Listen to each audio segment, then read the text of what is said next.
오늘 본문은 부자 청년이 떠나간 사건에 대해서 제자들과 예수님과 토론할 때 예수님이 주신 말씀입니다. 예수님의 말씀에 부자는 하나님 나라에 들어가기 어려울 것이라는 말을 듣고 제자들이 매우 놀랐다는 것에 우리는 주목해야 할 것입니다. 19장 23에서 25절입니다. 예수께서 제자들에게 이르시되 내가 진실로 너에게 이르노니 부자는 천국에 들어가기가 어려우니라. 다시 너에게 말하노니 낙타가 바늘귀로 들어가는 것이 부자가 하나님 나라에 들어가는 것보다 쉬우리라 하시니 제자들이 듣고 매우 몹시 놀라 이르되 그렇다면 누가 구원을 얻을 수 있나이까? 예수님 당시 사회에서는 구약 성경에서 하나님이 복 주겠다고 약속하신 것에 비추어 현재 가장 큰 복을 받은 것으로 보이는 사람들은 부자고 유명하고 지주인 사람들이라고 생각했다고 합니다. 왜냐하면 그 당시 복의 개념은 눈에 보이는 것이기 때문입니다. 그런데 예수님은 그렇지 않다고 말씀하고 있는 것입니다. 그러므로 제자들이 놀란 것은 당연한 것입니다. 이처럼 하나님 나라는 그 당시 이스라엘 백성들이 생각했던 것과는 완전히 다르다고 예수님은 말씀하고 있는 것입니다. 본문에서 낙타가 바늘귀로 들어간다는 말씀을 가지고 실제로 예루살렘에 바늘귀라는 문을 언급하는 것이라고 주장하는 신학자들도 있습니다. 그러므로 낙타가 그 문을 통과하려면 등에 지고 있던 짐을 다 내려놓아야 한다고 해석을 합니다. 또 어떤 사람들은 낙타와 매우 비슷한 단어 중에 일종의 끈을 뜻하는 단어가 있는데 어쩌면 예수님의 말씀은 선원들이 쓰는 끈을 재봉사의 바늘귀에 꿰다는 의미일 수도 있다고 해석하곤 했다고 합니다. 그러나 앞의 본문에서 보았듯이 예수님은 자신의 요점을 말하기 위해 크게 가정하시는 경우가 많았다는 것을 알 수 있습니다. 그러므로 이 말씀의 요점은 열심히 노력하면 해낼 수도 있다는 것이 아니라 아예 생각도 할 수 없는 일이라는 뜻입니다.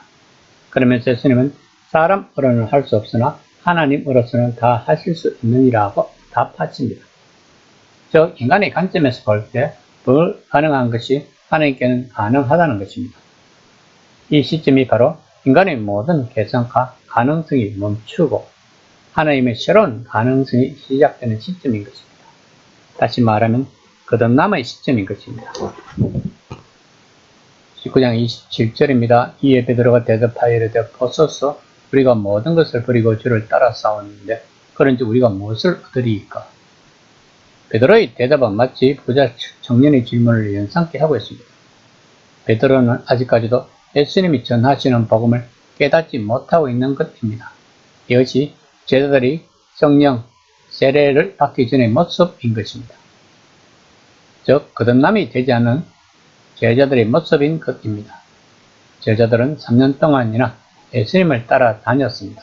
그런데도 거듭나지 못했다는 것은 우리들로 하여금 많은 생각을 하게 만들 것입니다. 우리들은 예수님을 믿기만 하면 다들 거듭났다고 생각하고 있습니다. 거듭남의 결과는 가치관이 바뀐다는 것입니다.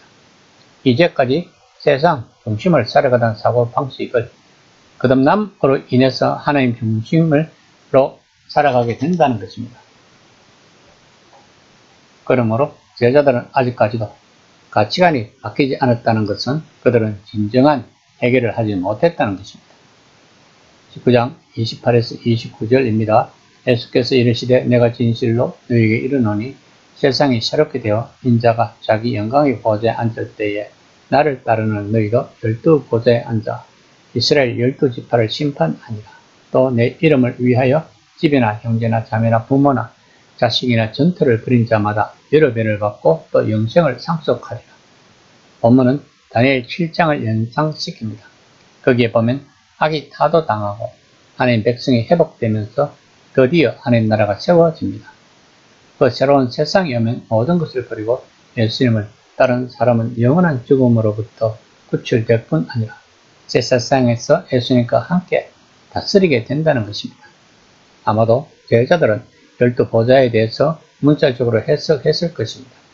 그래서 그들은 예수님이 예루살렘으로 입성하여 로마 제국을 몰아내고 새로운 나라를 세울 때 모두 한 자리를 탐하고 있었던 것입니다. 그러나 그들은 예루살렘에서 어떤 사건이 그들을 기다리고 있는지 꿈에도 모를 것입니다. 이런 제자들의 모습에 예수님은 어떤 마음이 들었을까요? 다시 말하면 복음을 이해하지 못하고 종교 생활을 하고 있는 현재 우리들의 모습에서 예수님은 얼마나 안타까울까요? 그러나 먼저 된 자로서 나중되고 나중된 자로서 먼저 될 자가 많으니라. 뒤에 있던 사람은 앞으로 오게 되고 앞에 있던 사람이 뒤로 가게 된다면 바뀐 위치에 따라 사람들은 놀라거나 당황하거나 기뻐하거나 불쾌해할 것입니다. 이처럼 하나님은 모든 것을 뒤집어 놓으실 것이라고 예수님은 말씀하고 있는 것입니다.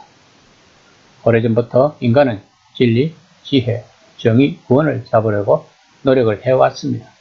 그런데 하나님이 원하시는 것은 그런 것이 아니라는 것입니다. 다시 말하면 신앙생활을 얼마나 많이 했는가가 중요한 것이 아니라 복음을 얼마나 깨달았는가가 중요한 것입니다. 그러므로 우리들은 먼저 된 자에서 나중된 자로 되지 않기 위해서 끊임없이 성경 말씀을 상고하고 그 안에 하나님이 무엇을 원하시는지를 알아내고 그렇게 한번 살아보는 것입니다. 이것이 영성훈련인 것입니다.